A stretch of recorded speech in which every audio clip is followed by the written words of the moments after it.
I'm Mark Schofield from Inside the Pylon and the Bleacher Report NFL1000 project. Welcome to Scouting with Schofield for Week 5 of the 2016 NFL season.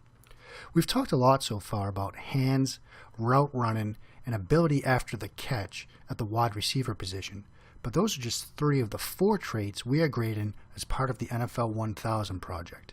We also look at blocking.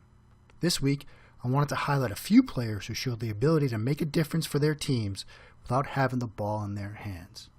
We'll start with Larry Fitzgerald. When you think about blocking at the wide receiver position, Fitzgerald is one of the first names that comes to mind. The veteran wide receiver's ability to block has become a core component of Bruce Arians' offense, particularly in the running game. They like to bring Fitzgerald down to the wing on the edge and let him either block down when the plays come into the outside or sometimes come inside and almost serve as a lead blocker, and that's what we're going to see on this play. This is a 2nd and 12 play from the third quarter of Arizona's game against the 49ers. Arizona has the ball on the San Francisco 16-yard line, and they're going to run sort of an inside zone play. Fitzgerald starts the play out here. He's split wide, but as you'll see in a second, he's going to come in motion and start down here, cheat down towards the wing. You'll see the safety, Anquan Boldin, he cheats down as well, and that's who Fitzgerald is going to be blocking. Here's the ball snap. Handoff is going to come, the running back's going to come inside on an inside zone. There's his target right here. Fitzgerald is going to come underneath and lead into that hole. And he gets a good block on the safety and sort of drives him into the middle of the field.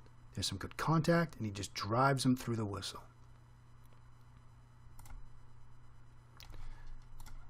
There's Fitzgerald, and there's his target. Watch the technique as well. This is great technique for basically any offensive player when you want to execute a block. He gets low, gets his pads lower than his target, and then uses his legs and just drives his target away from the hole.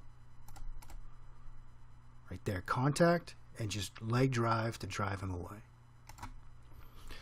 Now let's look at Lucky Whitehead with the Dallas Cowboys. Dallas has had a great deal of success early on this season running the football, particularly with rookie running back Ezekiel Elliott, and their wide receivers are a core component of their success in the ground game. This is a situation where the receivers are just asked to run off and run downfield and occupy cornerbacks and safeties. They're tasked with blocking on the backside of zone plays, or like we'll see here, executing a crack block on a toss play. There's the play art. You'll see it's a toss play to the left side with Elliott. Whitehead splits out wide to the left, and he's going to come in motion and execute a crack block on defensive end Will Clark. You'll see the motion here, and here comes that crack block on the defensive end. He gets just enough of him. It doesn't look like much, but it gives Elliott the edge. We'll see it again. Comes in. Get that little crack block, gives the edge. Now you've got your pulling lineman in front of the play. They don't have to worry about getting the edge defender because that's taken care of by a wide receiver. Now here's the very next play. This is going to be a zone play. You'll see Whitehead starts split out to the right. He's going to come in motion and then block down, and he's going to end up blocking the safety, George Ioka, who you'll see he's right here. He's going to cheat down as well. And that's who Whitehead ends up blocking. This is going to be a zone play with everybody flowing to the left. Now, that puts Whitehead sort of on the back side of this play. So if the running back decides to make that cut to the backside and bend it to the backside, Whitehead's responsible for getting that backside sort of sealed. So if the running back makes that cut, it's available. Whitehead throws a great block. And again, this is the very next play. You'll see right there. Good block.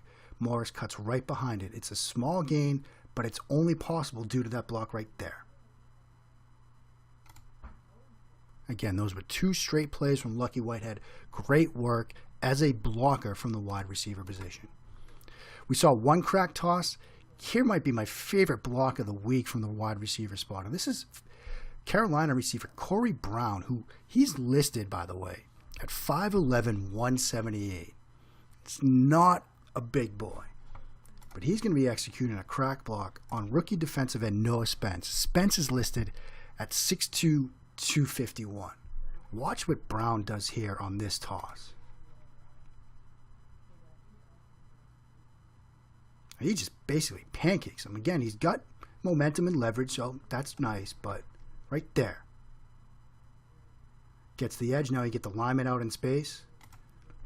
That's a perfect block from Corey Brown.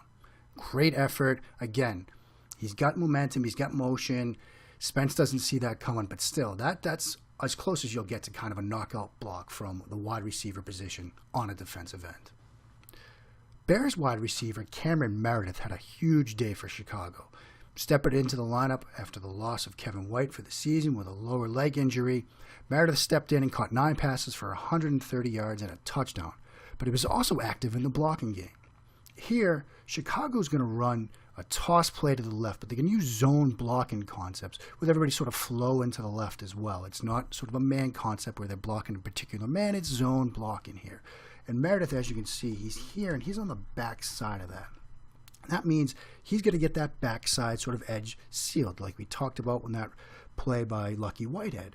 He's going to make sure that that outside linebacker, Anquan Boldin, who's right here, can't get pursuit if the run stays to that side, but he also has to make sure that if the running back decides to bend it back this way, that Boldin is taken care of. So what does Meredith do? He's going to use a cut block here, and this is a perfectly executed cut block that we'll see from Meredith on Boldin. Just gets his defender to the turf. He doesn't have a chance to make a play. Now again, the run gets stopped because of other blocks up front that aren't made and some great plays by the interior of the Indianapolis defense. But again, here's Boldin outside. If the running back is able to get past that first level, Boldin's not going to be able to make a play on the running back, and that's due to the cut block from Meredith. You can't ask for more than that. Finally, I want to look at 2 plays from Detroit Lions wide receiver Anquan Boldin. When we're evaluating players for the NFL1000 project, we look at what they do from the start of the play right through the whistle. We want to see what they're doing when things sort of change. If there's a sort of scramble drill situation and a right receiver is covered initially, what does he do? Does he work with his quarterback and mirror him to get open in the scramble drill? Does he take plays off? We want to see what they're doing basically from the snap of the ball to the whistle. And sometimes when you're blocking, that means either you have to finish your block and block through the whistle, or you have to go find work if the play structure sort of changes. On this play, it's going to be a toss to Golden Tate. Here's Boldin right here. And he's going to execute sort of a down block on the safety right here. As the play develops, Boldin gets a good initial block right there. He's in good position, nice leverage. The safety sort of bounces off. Boldin's not done. He comes back and finishes the job, driving him to the turf. Again, this is another play that gets stopped because of the rest of the defense, but not because of the lack of effort from Boldin. He makes the block on the safety here. We'll see the good initial block, then Boldin finishes the block, gets him to the turf. The defender, to his credit, gets up and jumps on the pile at the end of the play, but Boldin hits him initially and finishes the job. Right there's the initial, and right there to the turf. Finally, here's a situation where the quarterback leaves the pocket and becomes a runner after he can't find anybody open in the secondary. Boldin is in the slot to the right, and he's going to run a corner route, and he's covered initially.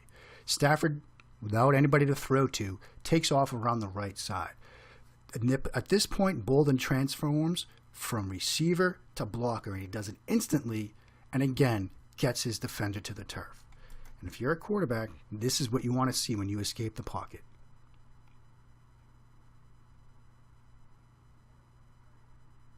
There's the initial route. Boldin's covered, so Stafford breaks the pocket. And here, right there is the block.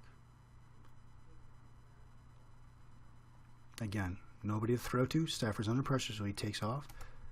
Down here, there's Boldin. He's covered. He sees his quarterback out of the pocket, so it's time to give him a little bit of help. And that's exactly what he does.